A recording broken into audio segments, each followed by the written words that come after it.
Chapter 2. Avoiding the Management Trap. Reinforce self-sufficiency rather than dependency.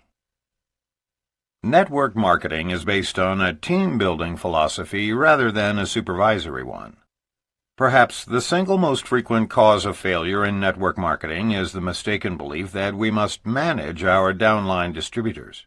Typically, after new associates spend their first month or two recruiting 10 or 15 friends, they end up devoting the rest of their time attempting to make those few people successful.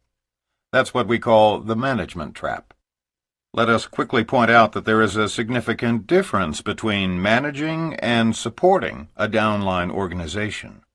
Playing caretaker to their organization causes new networkers to spend a disproportionate amount of time on a particular leg or legs of their downline, to the exclusion of everyone and everything else. It creates a false codependency, doing for others instead of teaching and encouraging them to do for themselves. The management trap creates two serious problems for a business builder. First, it produces weak and lethargic distributors because someone else is doing their work for them. Second, while managing others, that networker loses valuable time that could be more wisely invested in prospecting and recruiting new frontline distributors. And remember, new blood is the lifeblood of any organization.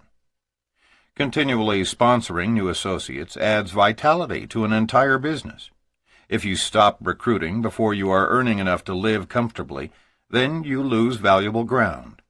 And worse, since our business is a business of leading by example, your leaders will emulate you so that everyone ends up managing and no one is prospecting or recruiting. Supporting an organization, on the other hand, is part of the team approach inherent in network marketing. It involves responding to legitimate requests on the part of any and all of your associates to help close a serious prospect or give them encouragement when they are feeling down. In this chapter, we intend to describe the difference between creating dependency in your organization and reinforcing self-sufficiency. It is critical that novice network marketers recognize the difference between productive activity and ineffectual time-wasting practices. Sponsoring family members and building for them. Mark discovered the pitfalls of supervising his family's line the hard way when he recruited his own father. As he tells the story, "It really hurt when my father said, 'Son, you're embarrassing me and ridiculing the family name in Missouri by selling snake oil in one of those damn pyramid scams.' It hurt because I had always loved and respected my father. He never made much money while we were growing up, but he did start his own advertising and public relations firm. He also wrote 2 novels, one of which, Man Trap, became a bestseller in 1948. Dad was a proud man who always told me that integrity is more important than wealth, and to never do business with a man whom you can't trust with a handshake." By the time I was a 16-year-old sophomore at Glendale High School in Springfield, Missouri, Dad left the field of writing novels and magazine articles to launch an advertising agency.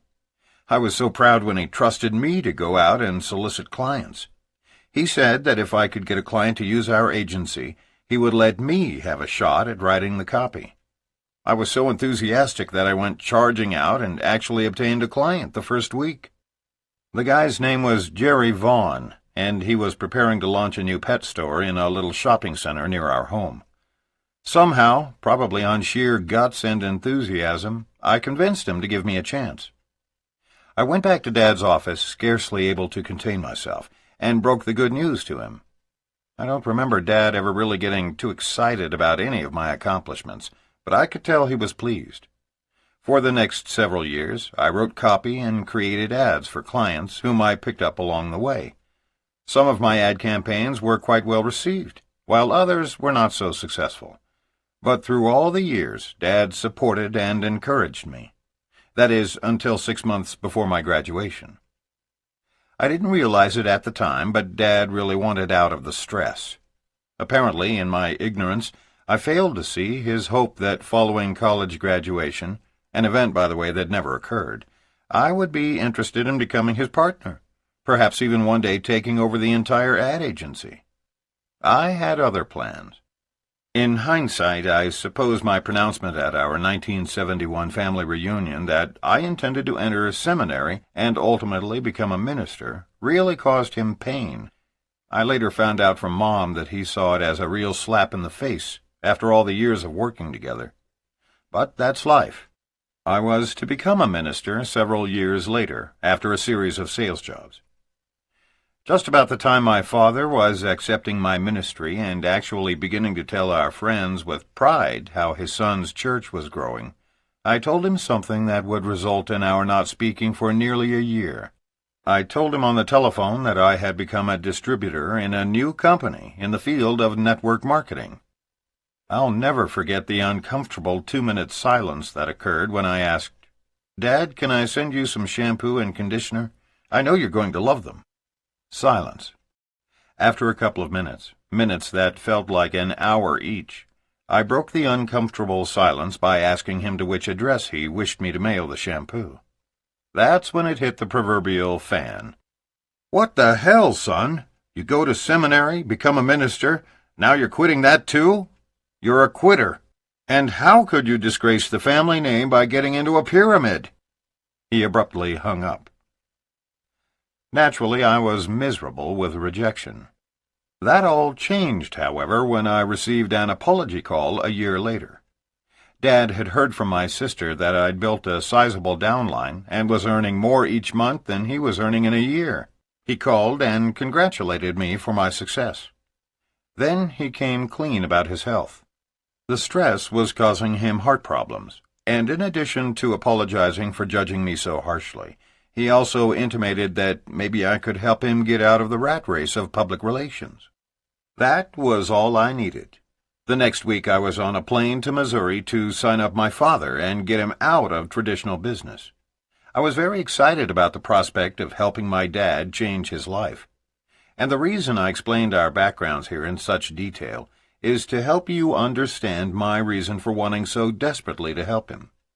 You see, this was my first experience with the formidable management trap, that is, the supervision of one's downline. Before pointing out my mistakes, I want the reader to fully understand the situation, and I want to do everything possible to help you avoid this devastating trap, because it is very counterproductive and most often leads to failure. Our parents, siblings, and closest friends are usually the ones who lure us into the management trap. I spent 4 months in Springfield, Missouri, helping my father build his organization. The problem was that all Dad's people looked to me for leadership because I was doing everything for him. Not only that, but the rest of my entire group was suffering because I wasn't available to respond to their questions. Those 4 months that I dedicated to managing my father and his entire group were the most counterproductive of my entire career in networking. The only real value to come out of it was that I learned about the devastation of playing nursemaid to one leg of my downline, and began immediately to incorporate it into our training sessions in order to keep others from making the same mistake. When I left Springfield, everything I had built began to crumble immediately. The new people on my father's front line regarded me as their mentor, and when I no longer had time to support them as effectively as I had while living in Springfield, several became despondent and quit in the first month. Dad was frustrated because he had no idea how to lead his people, and they didn't look to him for leadership anyway. I created a cripple of my own father because, for all practical purposes, I became the director of an adult daycare center. But here's the real tragedy. Dad had the ability to succeed dramatically in network marketing. He had great communication skills, loved working with people, and had the overall competence in business that would have allowed him to build and run a quite successful organization worldwide. But I ruined it for him. You see, I loved him so much and was so committed to his success that I inadvertently created a weak person out of a strong one. My father's gone now. He passed away last year. And sometimes while sitting in the solitude of my study thinking of Dad, I secretly wish an angel would appear and wave a magic wand, leaving behind a tiny golden plaque above his ashes which reads, "Here lies a great man, Yarnell, who could have been greater had his son not loved him too much." But because I didn't know then what I know now, I feel no real guilt. Dad and I had a great friendship to the very end. Next, I headed straight to Orlando, where my sister Melissa was a very successful executive analyst for the Tupperware Company. With my sister, I had a legitimate reason to enter the management trap, or so I then mistakenly thought, because I felt that she had a personal conflict of interest. Because Tupperware is a direct sales company, Melissa felt that for her to build a network in another company would be entirely inappropriate. I admired her decision and decided, once again, to manage my sister's entire downline. I recruited her frontline leaders, trained them, and supported them because Melissa just couldn't violate the trust Tupperware had placed in her. Once again, I fell unwittingly victim to this administrative role. Meanwhile, all my other organizations across the country were feeling the frustration of seldom reaching me because I was so vitally focused on managing my own family's groups. To make a long story short, when I went back to my own home in Aspen, Colorado, I had successfully wasted over 8 months building my executive downlines for both my father and sister. Within a year, both relatives had quit, and virtually everyone in both of their organizations had either quit or become wholesale buyers of the product. I had wasted so much time, and worse, by loving them too much, had unwittingly stripped them of their leadership roles. Fortunately, Dad had managed to recruit a couple of my old high school and college buddies, Gary Turner and Jim Grundy. Over the years, they did quite well, but in the end, both opted to pursue other avenues, and today we earn not one penny from the efforts of extensively working with relatives. Taking on the position of caretaker to my group served to lower my income, spoil both my father's and sister's chances to succeed, and throw me off track for nearly a year. The truth is, I should have spent only 1 week in each city training Dad and Melissa. Then they might have both been prepared to build their groups. If you find yourself alone in network marketing, with none of your family members supporting you, there are better ways to transform them than trying to coerce them into the business, and then doing it all for them. If we want to change others, we begin by changing ourselves, and alterations in their behavior will naturally follow. The truth is that we are empowered far less by heredity, luck, and circumstances than by our vision of what we believe is truly possible for ourselves. Jimmy Cossert of Renton, Washington, is one of the legendary big money earners in the networking industry. But it took an early morning self-evaluation to break an inherited cycle that had predominated in his family for over a century. He explained it to us in this way. It was near the end of my first year in MLM that I chose, early one morning at 5 o'clock a.m., to break the cycle of poverty that had been in my family for generations. Everyone I recruited had quit. Everyone. Everyone I loved had told me no. I had no money coming in, no chance to return to a downward spiraling real estate market with any hope of financial recovery, no experience in other fields, no college education, and no will to persevere. My great-grandfather had been poor and uneducated, as had my grandfather, my father, and now me. Poverty, I thought, just ran in the family. My wife and children slept silently, and as I sat contemplating these people I so loved, and our uncertain future, a blinding flash hit me. Everyone in my past, perhaps at one time or another, had probably lamented the rotten hand they'd been dealt. But unlike them, I had one ace in the hole. Unlike my ancestors, I was now privileged to be in a great company, where people were actually earning unlimited income. None of my forefathers had ever been given that option. I, Jimmy Cossert, had been chosen to lead the charge out of generations of servitude and mediocrity for an entire ancestry who, before me, were never so privileged as to be able to restore dignity to our family tree.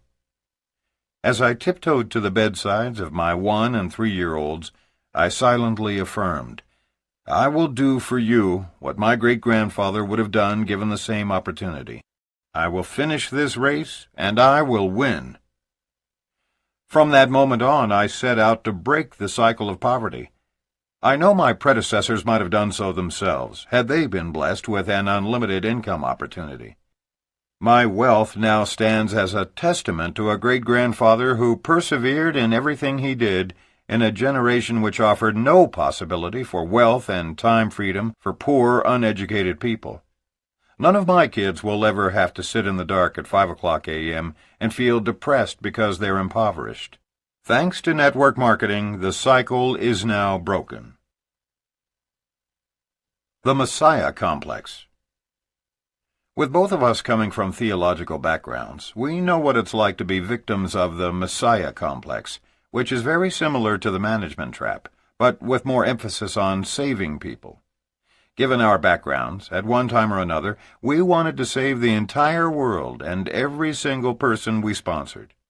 Each time we found a good person, especially one who appeared to need saving, we would end up dedicating much of our time managing that individual and his or her entire organization. But it doesn't work, as Rene and I both learned over and over. Here's the irony. Those frontline recruits who demand the least attention are usually the ones who become the most successful. For example, let's consider Dennis and David Clifton, brothers from Texas. At the time, Dennis was a student in the doctoral program at the University of Texas, and David was a detective with the Houston Police Department. After only about a month in the business, Mark recruited Dennis and taught him everything he knew, and Dennis then taught David what Mark had shared with him. Mark initially thought he had offended them somehow when their phone calls ceased to come daily, but he discovered that they didn't need him like they did in the very beginning. They had their serious prospects call him to confirm the authenticity of this business and to be closed, but otherwise they understood the simplicity of recruiting and training others, and they just did it. If there's one primary lesson we learned during our first few years in networking, it's that those recruits who need us the most usually succeed the least, and those who prosper self-sufficiently deserve all the credit. Mark recalls, "I remember it feeling like a real slap to my ego the first time Dennis Clifton went an entire month without calling for help. Yet when I awakened from my need-to-be-needed stupor, I was astounded to discover that the Clifton boys had passed me by. Only in MLM is it rewarding to have our downline members reach the very top level of our compensation plan before us." Kathy Dennison and Terry Hill needed no Messiah either.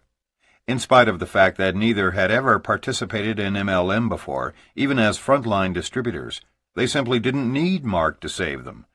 Except for a few telephone calls their first month or two, and some help closing prospects in their first years, they became totally self-sufficient immediately. The new people who whined and moaned and complained were all out of the business in a few months. Those who have become millionaires did it primarily on their own. Mark gave them the support and the duplicable system Richard Call taught him, and they proceeded to successfully accomplish great things. They are all winners. The last thing a winner needs is a manager or a savior. Remember, if new recruits finish their training and go to work without calling you every day and asking you to do everything for them, don't be offended. Be joyous. In this business, everyone has the ability to do great things, but those who lean on their uplines for everything are usually the ones who fail the most rapidly.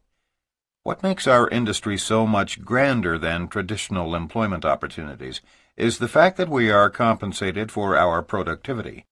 We aren't like some traditional corporations, such as TWA, who, at the time of this printing, haven't given their hardest-working employees a raise in 10 years, while their CEO allegedly continues to earn $3,000 a day. If new associates want to earn more than a particular leader above them, they just need to be more productive, i.e., find more frontline distributors and customers who will use and share the products. That's what we love most about our business. While we can never actually lose our downlines, unless we stop ordering products, our downline leaders can certainly pass us in earnings. And some of ours have, especially since 1992, when we chose to dedicate ourselves to enhancing this industry's image through positive articles and media reports, lectures to universities, clubs, and organizations, and books such as this. We haven't actively pursued frontline recruiting nearly to the extent we did our first few years because we've elected to use the freedom earned for other causes. Additionally, we are upline leaders to some very sizable international organizations, all of which expect us to be present in their cities at least once a year. We travel extensively in some 20 countries. From Tokyo to Dallas and Sydney to London, we love to spend time with our friends and associates throughout the world. And even now, while we conscientiously avoid sinking into the director's seat, we do nevertheless feel a definite desire to spend quality time in each leader's city. Due to our travel agenda, several key players in our downline, some who have been in the business half as long as us, have become more prosperous. Why? Because they kept on frontline recruiting. That's the primary way to increase income. Yet we still have a significant number of people who deserve to earn more but don't because they are bogged down in the management trap or caught up in the Messiah complex.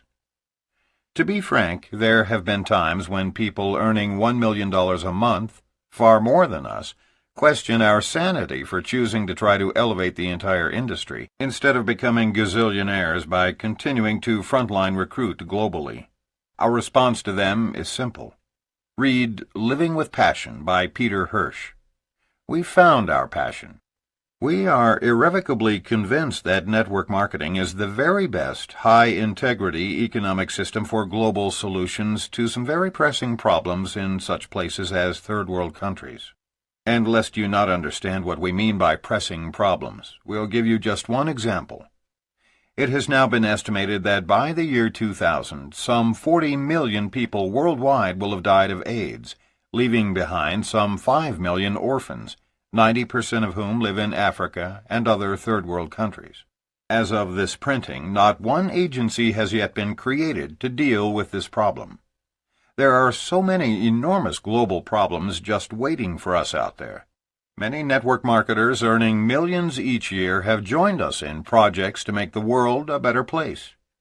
There are indeed things more pressing than becoming excessively wealthy, and we in MLM have the money and time freedom to make a difference. We aren't alone in being plagued with the Messiah complex. Joe Tonita is one idealistic network marketer who, like many, shares this phenomenon. The biggest challenge to me was figuring out who was really going to build a business once they showed an interest. To succeed, one must have belief before evidence. That is, they have to be able to picture themselves there and feel the emotions of it long before it actually happens. I didn't understand that initially, so I simply worked and managed others who were unable to see the end results, and then became quite frustrated when they quit. I wanted everyone to succeed, so I tended to spend too much energy and time helping in whatever manner I could. As a result, I found myself drained of energy and taking their failures personally. I overcame these challenges by learning how to facilitate visionary goal setting, but I'm still very selective about those with whom I choose to work. I realize that my success will be directly related to what I think about the most and where I direct my energy. It's unnecessary to fall into a management mode when what we truly need to do as a leader is provide a duplicable strategy for our new associates, then allow them to create their own success. Joe and Rick Tonita are networkers who are among the top sales leaders in their company in Canada, having now been nearly 20 years with only one company. It is our hope that many more network marketers will be able to say that with pride over the next 20 years. When you find yourself frustrated because your associates are not successful, teach them how to visualize the end result and direct most of your energy toward those who do. Just recruit a few and drive their lines deep. One common misconception in the network marketing industry has led people down into the administration pit. Certain leaders contend that the key to success in our industry is finding 4 or 5 good people, then driving their groups by focusing exclusively on supporting them until they are wealthy, then finding 5 more and doing the same thing. That is the absolute antithesis of what is required to succeed in our profession. The 3 magic words are, go wide fast, Recruit as many frontline distributors each month as you can until you are earning at least $10,000 a month consistently. Then you can relax a bit until you feel refreshed, only to run right back out there into the frontline recruiting trenches. Unfortunately, some well-meaning authors and leaders have done a horrible disservice to our profession by misleading new distributors into believing that success in our industry requires less effort than it really does. People who teach this philosophy do so innocently, because that's what they've been taught through their upline leaders, who learned to do this through books and tapes. The first 90 days of warm market prospecting are much more personal and support-intensive, since new distributors are focused on their friends and families. We will discuss this more in later chapters. But the truth is that you cannot hope to achieve a tremendous income, like those huge figures the legends in our industry earn, unless you play it as a numbers game, especially once you enter the cold market. Ron Wiggins, who left the shoe business after 11 years to join network marketing at the age of 27, said one of the most important things he learned in his first year is that success defies all logic, so quit trying to figure it out. Just do the numbers, and when prospecting large numbers of people, don't try to tell them everything you know. It's a matter of raising their curiosity, not satisfying it. He goes on, I was doing so much of the wrong, eventually it just started to add up. From all the mistakes I made, I learned and now teach from experience to eliminate logic in your own mind and simply do what's been done by the experts and authorities of the industry, who have already made all the mistakes themselves. You've got to get rid of any personal perceptions you may have and try to accept from the beginning that it's going to be a lot of hard work on a very consistent basis. After a year of hard work, Ron had matched his previous income.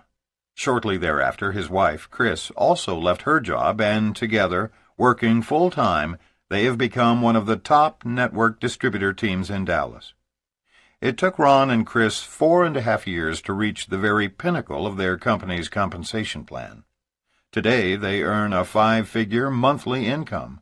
They have utilized their experience to become experts at training, and have learned to keep it simple so that their system can be easily duplicated. If network marketers were truly doing the numbers that it takes to succeed, no one would have time to fall into the entrapment of administration.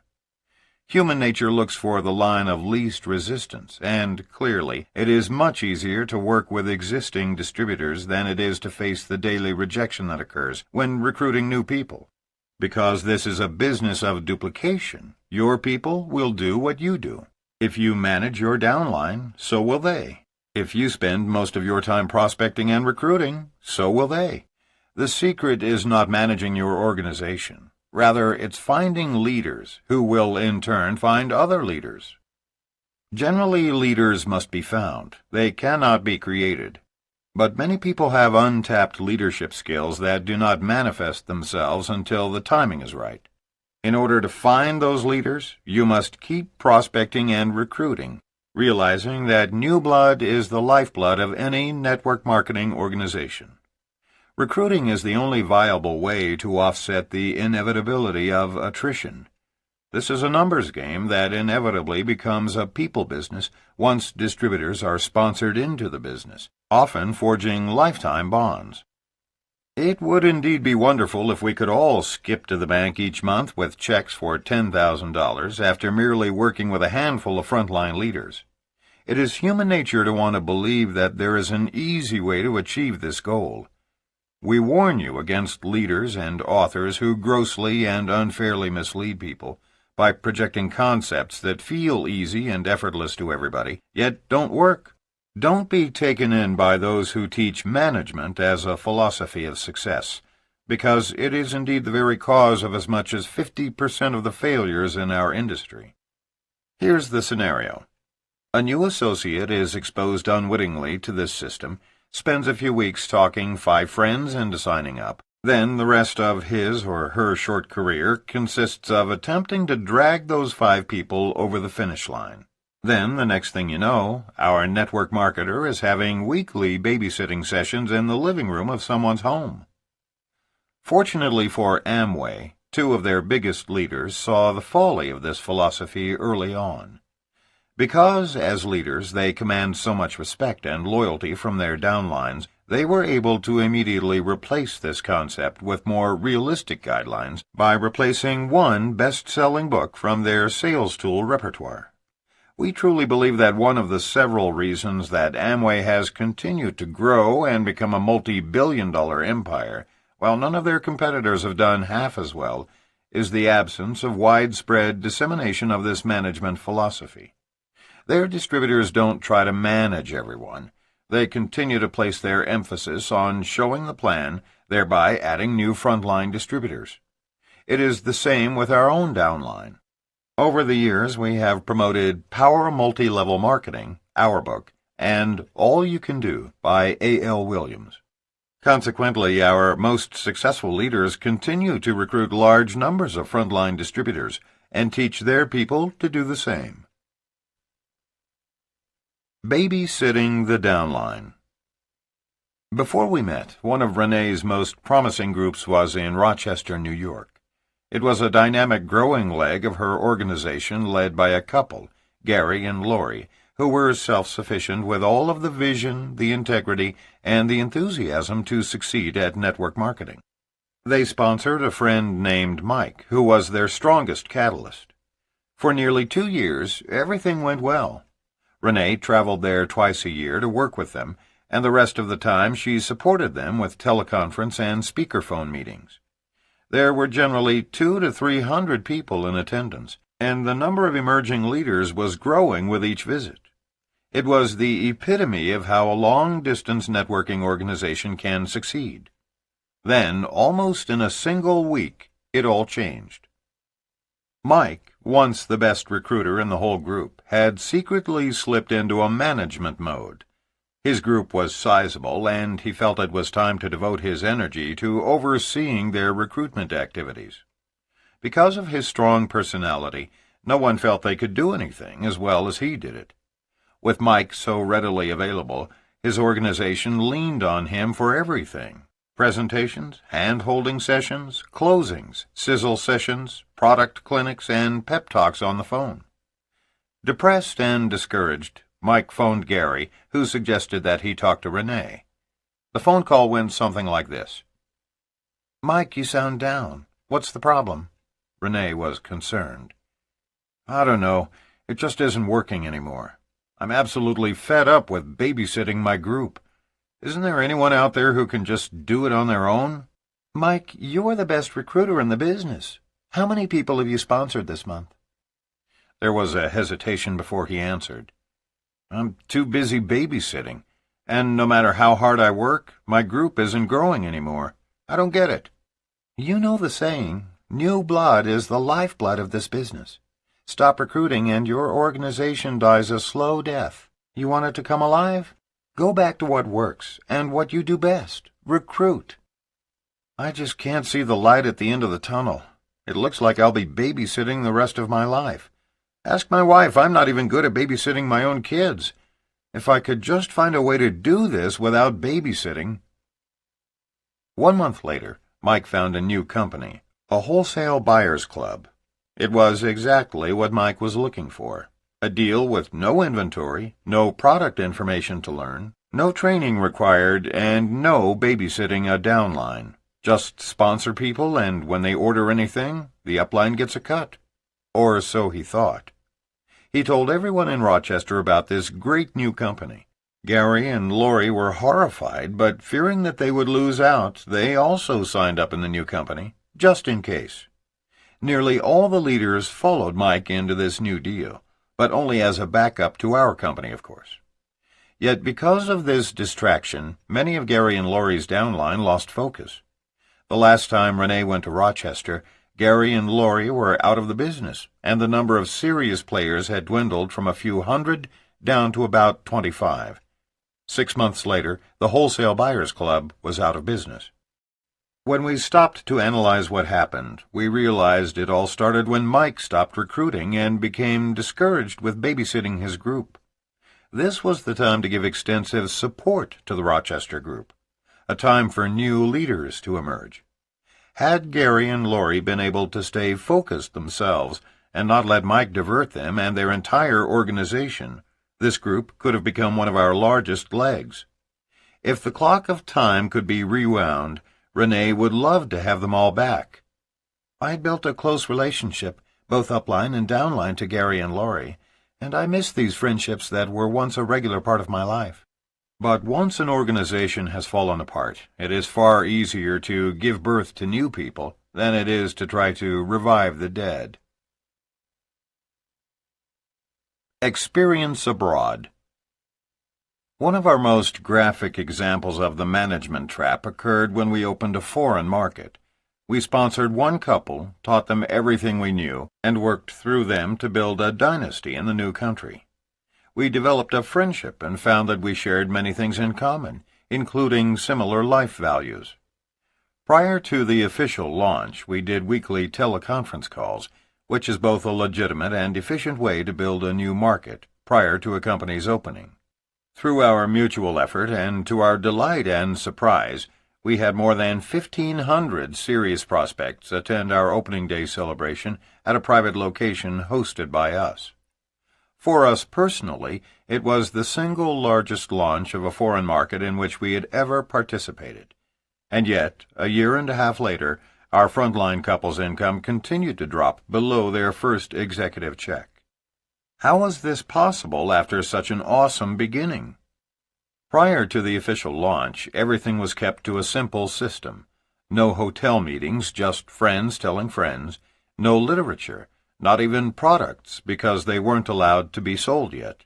But almost immediately after the opening, the couple we sponsored stopped building their frontline and started managing their group. In fact, they spent the next 18 months creating sales tools and coaching those struggling on their front line to buy as much product as they needed in order to meet monthly requirements for advancement. Although we translated our own materials for their use, they were convinced that their culture required something different, so they developed a new manual to replace ours. They developed slides for hotel meetings because they believed their compatriots would respond especially well to that kind of presentation. They worked with flip chart presenters and overhead projectors, and then, of course, wound up continually updating all those materials because their downline leaders were never quite satisfied. They traveled all over the country spending money they didn't have to speak at hotel meetings being held by their downline. While serving as administrators to their organization, they had no time left for such mundane activities as frontline recruiting. This couple sponsored 31 people their first month. They sponsored an additional 19 people over the next 4 months. But both of them working full-time sponsored only 6 new distributors over the next 15 months.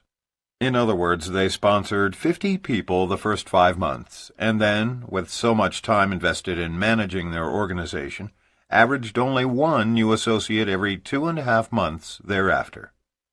This couple was far more achievement-oriented than materialistic, and therefore they were more interested in setting records and receiving recognition than in making money.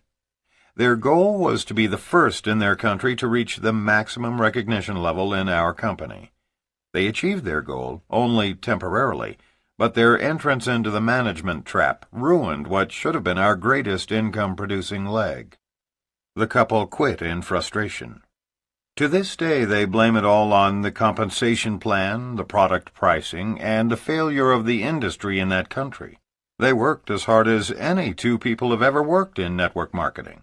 But it wasn't the cost of merchandise that led to their failure, nor was it the company's remuneration method or the inadequacy of network marketing in that part of the world. It was caretaking their organization, combined with their futile need to be first, that brought them down. Their downfall began their 5th month in the business when they stopped recruiting frontline. The good news is that this is not the end of the story. 2 other top leaders followed them out of the business. But at the request of some of the emerging leaders in this group, we are continuing to work with them. They have learned the hard way this lesson of trying to watchdog their groups and have gone back to basics, building a small customer base, prospecting, going wide on their front lines, working a simple, easily duplicated system out of their homes. We believe in this group and in its leadership, and are convinced that this time they are on track to set both economic and industry records in their country. It's crucial to learn from other people's mistakes, so pay close attention to this story. If you stop building your front line before you have a solid income, you will fail in this business. No one can succeed by sponsoring only one new distributor every 2.5 months. And even worse, by your example, you will teach your people to do the same. Full-time network marketers recruit for a minimum of 2 to 3 years before they can slow down. For part-timers, it takes longer than that. Set your sights on the goal. Strive consistently to meet the steps outlined in your business plan, and don't look for excuses. Whatever it takes, just do it. The Piano Story. We have a story we like to share with people early in their careers. It's a great illustration that may help you in training and supporting your own organization. Imagine an audience of 500 people seated before a stage with a grand piano. Suddenly, out walks a person who has never had even one lesson and knows nothing about music. After the applause dissipates, he very aggressively begins to bang out horrible combinations of sounds that literally hurt one's ears. At first, the audience glances around the room in utter shock and disbelief. Following a full 10 minutes of pathetic piano beating, the audience begins to boo and hiss. Within a couple of minutes, their boos drown out the performer, who calmly stands, bows, and walks off. As the hacker exits, a pianist with 30 years' experience enters from the other side of the stage. He methodically and flawlessly plays a beautiful Mozart concerto. When he's finished, the crowd leaps to its feet and gives him a thunderous ovation as he bows 2 or 3 times, then exits the stage. In the dressing room, the expert pianist notices that the first performer is gently humming to himself and adjusting his tie before leaving. Although the expert pianist is somewhat embarrassed to bring up the subject, his curiosity finally gets the best of him. He smiles in the mirror at the first performer and asks a question. "Forgive me for intruding, but I notice you aren't particularly offended by what just happened out there. I have to ask you, what's it like to be booed off a stage? I mean, isn't it horribly degrading?" The gentleman turns around so that he is facing the pianist, and with all seriousness responds, "Oh no, I didn't take it personally. It was the piano." Perhaps one of the most interesting elements of human nature is our tendency, and to a greater or lesser degree we all possess it, to place blame elsewhere. The truth is, while many people criticize our industry after they fail, it's not the fault of the industry. As in the preceding story, a poor musician can't legitimately blame the piano for his lack of talent. You may want to remember this story and share it with new distributors. The buy-in. Of all the possible fiascos stemming from the management trap, buying in for your downline or teaching them to do this for their distributors is the worst. Marketers who get caught spending more time managing than recruiting often get snared into this trap, which has serious legal consequences. And when law enforcement goes after a buy-in pyramid deal, we all look bad by association. Success in network marketing results from the creation of real volume as opposed to promotional volume. Real volume is produced from orders of satisfied customers and distributors who use and love the products or services, ordering them month after month, thus creating long-term stable sales volume in that organization. It is the most important type of volume because it represents money spent by bona fide customers for items that their families consume and then reorder. Promotional volume results from multiple product packages that are ordered by distributors who may be attempting to buy their way to the next level, or intend to use these packages to get their new distributors started in the business. Buying in will always backfire with distributors who simply cannot afford it and have no legitimate outlet for moving the products. When new associates join your organization and have definite prospects to whom they know they can sell their starter packages, Promotional volume can be a valuable tool for creating the often needed initial volume swell to get distributors through qualification requirements. But first-year networkers often get confused by this sudden spurt of success and start thinking that they have created a solid flow of volume throughout their organization. Promotional volume does not result in a stable organization. Both types of volume serve their purpose in network marketing, but the majority of new distributors will benefit from being introduced to a low-cost product starter package consisting of products, training, or services they will personally use, which is the essence of starting people in our business. Some people caught up in supervising their groups who are simultaneously working toward promotions and higher rankings within their companies will often purchase unneeded products and then teach their personally sponsored frontline distributors to do the same thing in order to meet requirements for advancement. However, if distributors are doing this business right, they will be recruiting enough new people each month in order to advance through the ranks properly. But if they start attempting to manage a small group of marketers, they may find at the end of the month that their sales volume requirements are not adequate. So they simply call in an order for products they don't really need or intend to sell in order to meet promotion requirements, hence the name promotional volume.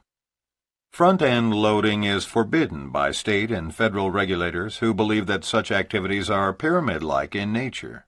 We agree. In fact, we have a term for this kind of activity: garage qualifying. We sometimes wonder how many American garages are crammed to overflowing with non-run pantyhose, 3D cameras, home insulation, videos, and other non-consumable products. If all of America's garage products were put together for one big flea market, we're sure it would stretch from Missouri to Maine. Don't ever allow yourself to be duped into believing that you can buy your way to the top of a company. You can't. And if for any reason your company's compensation plan is set up to reward those who buy in, it's just a matter of time before some Attorney General or Federal Trade Commission representative slams the regulatory cease and desist order on the company. The process of buying in never leads to long-term success. It only serves to bridge the gap between levels in a compensation plan. We do not know any distributors earning big money who bought their way to the top, but we know many who have garages full of products. Of course, if the leader is seen buying in, the troops will all do the same. In a short time, you've got a bunch of people with garages full of dust-gathering products, and then it's just a matter of time until they become disgusted and quit. And when they do, rest assured they'll tell everyone who will listen what a horrible scam this industry is. Many of the better companies have implemented product return policies of up to 90%, which precludes people from being burdened with so many products. It can be a rude awakening for a buy-in leader when his check arrives and it's minimal because his company has charged back all returns from the very angry distributors whom he front-end loaded. Some network marketers, in their eagerness to get off to a fast start, simply don't understand this philosophy and will make the mistake of skipping over the critical step of creating real volume in their organizations. It is vital that all new distributors begin with a solid commitment to use as much product as possible, share the product personally, especially among close family and friends, and teach everyone in their organization to do the same. As simplistic as this may seem, it must be done before beginning the more dramatic and gratifying process of creating large recruiting volume through your power players and teaching them to duplicate the process. It is the balance of both types of volume, promotional, to propel you into success in the early days, and real, to stabilize your volume and provide ongoing residual income that results in the long-term success we all desire. Promotional volume is extremely valuable, but your business can survive without it. However, failure to create real volume can lead to the eventual stagnation and collapse of your organization. Just give me your list and I'll do all the work. In early 1990, Mark recruited a man whose father-in-law owned the largest citrus company in the South and had access to the most prestigious office address in Florida. Their boardroom on the 55th floor overlooked the ocean and had seating for 300. We'll call these distributors by the names of Jeff and Mary. Jeff and Mary had a Rolodex of over 5,000 people, many of whom were small business owners and most of whom were entrepreneurs.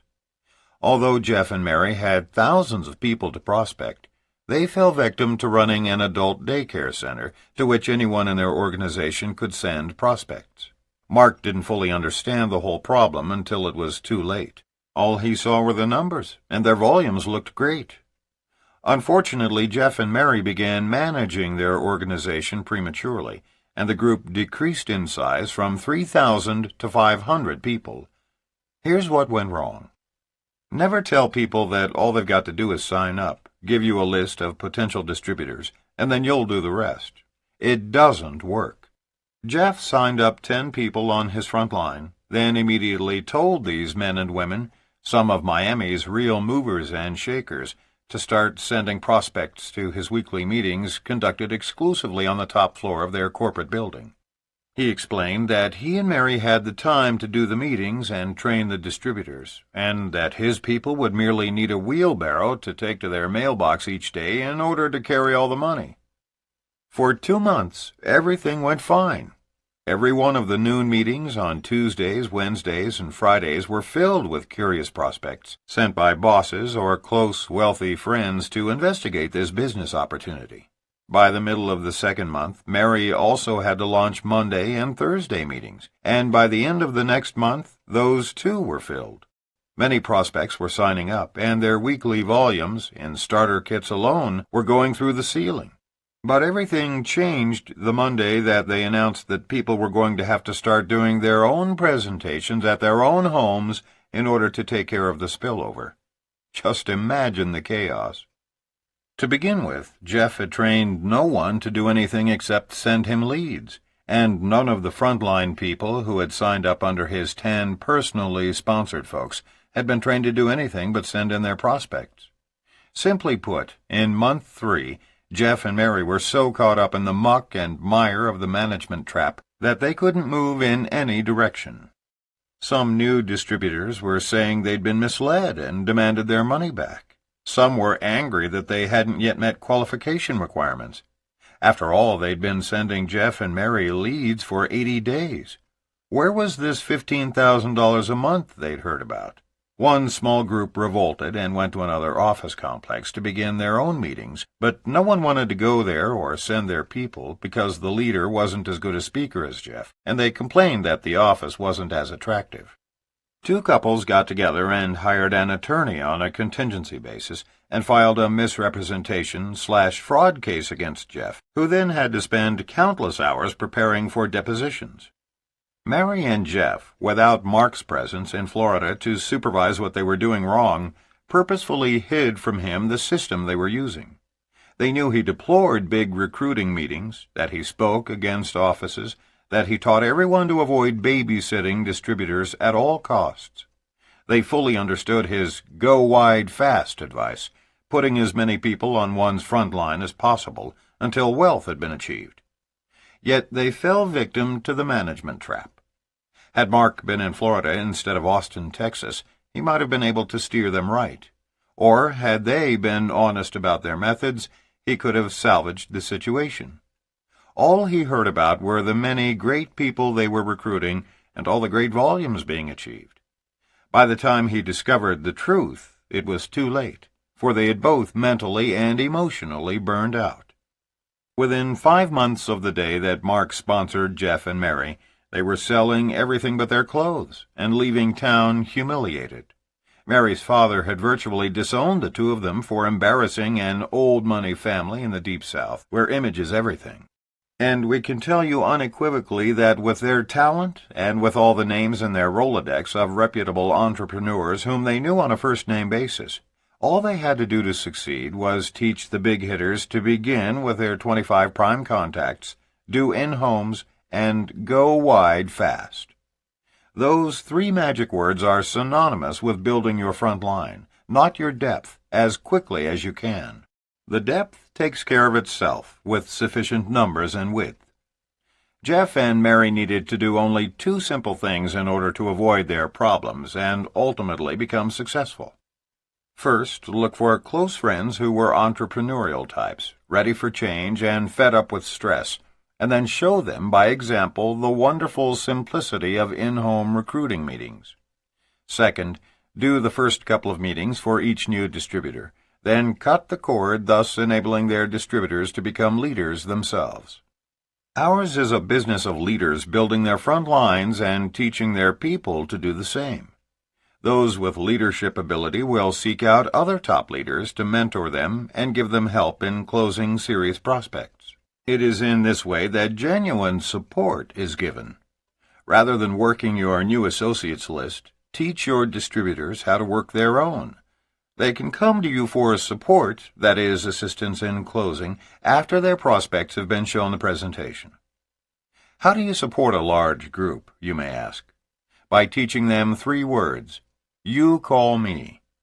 And when those calls come, be there for them.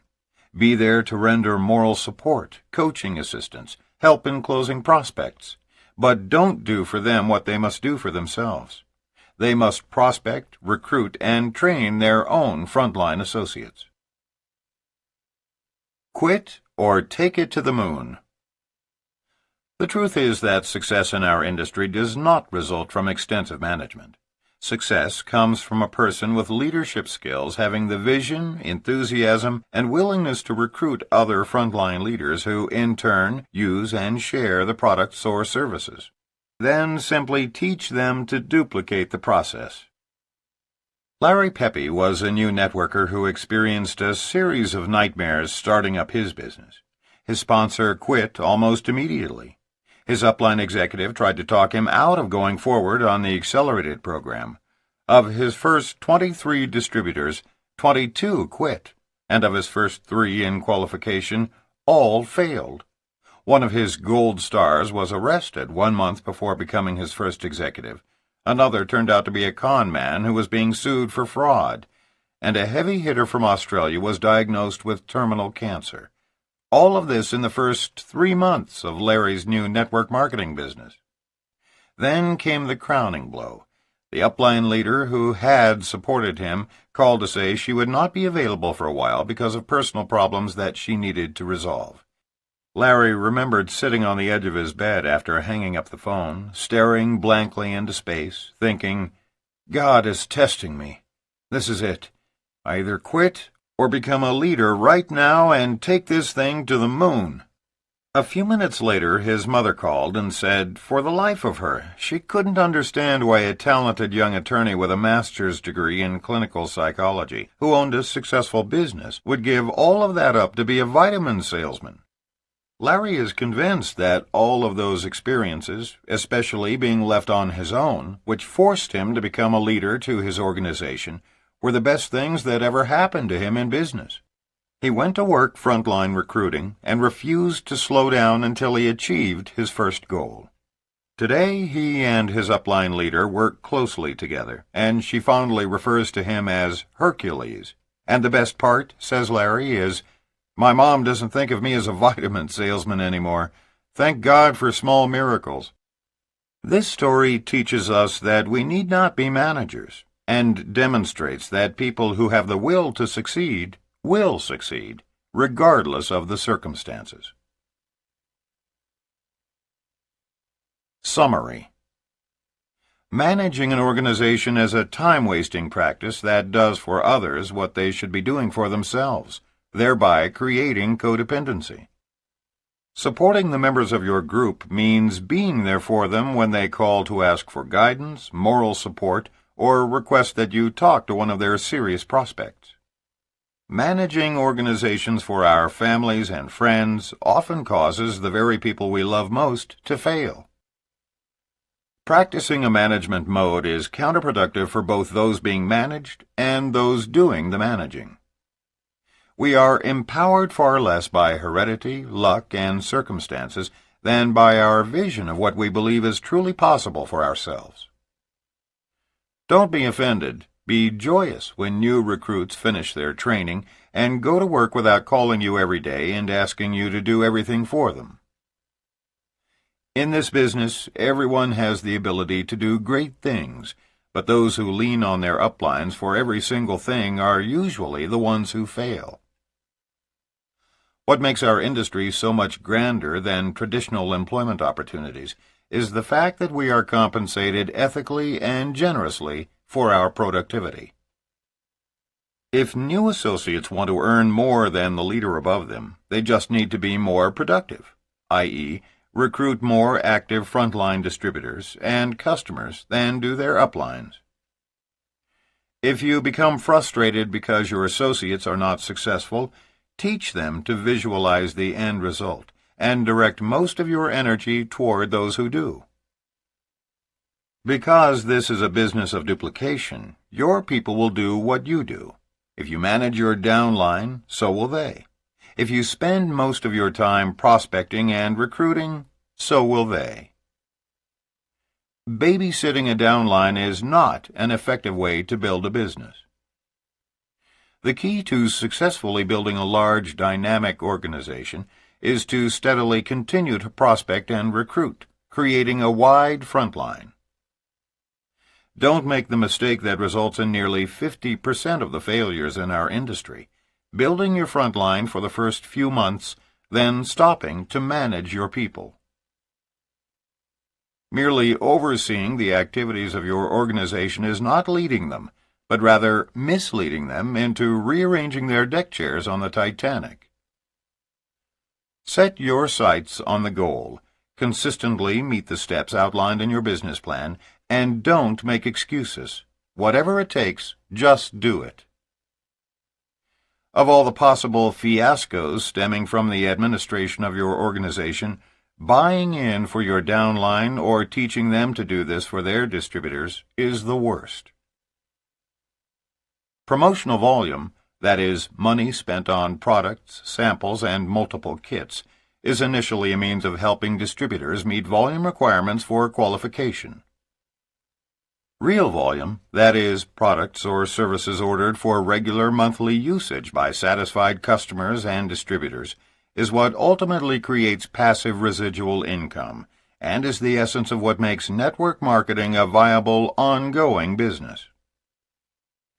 Your business can survive without promotional volume, but failure to create real volume by not acquiring legitimate customers or not using all your own products can lead to the collapse of your entire organization. Network marketing is a business of distributors building their own front lines and teaching their people to duplicate that process. If each network marketer builds his own front line, following the advice, "Go wide fast," the depth will take care of itself, and the cream will always rise to the top. Support a large organization by teaching them 3 words: "You call me." Be there for your downline to render moral support, coaching, and assistance in closing their prospects, but don't try to do for them what they must do for themselves.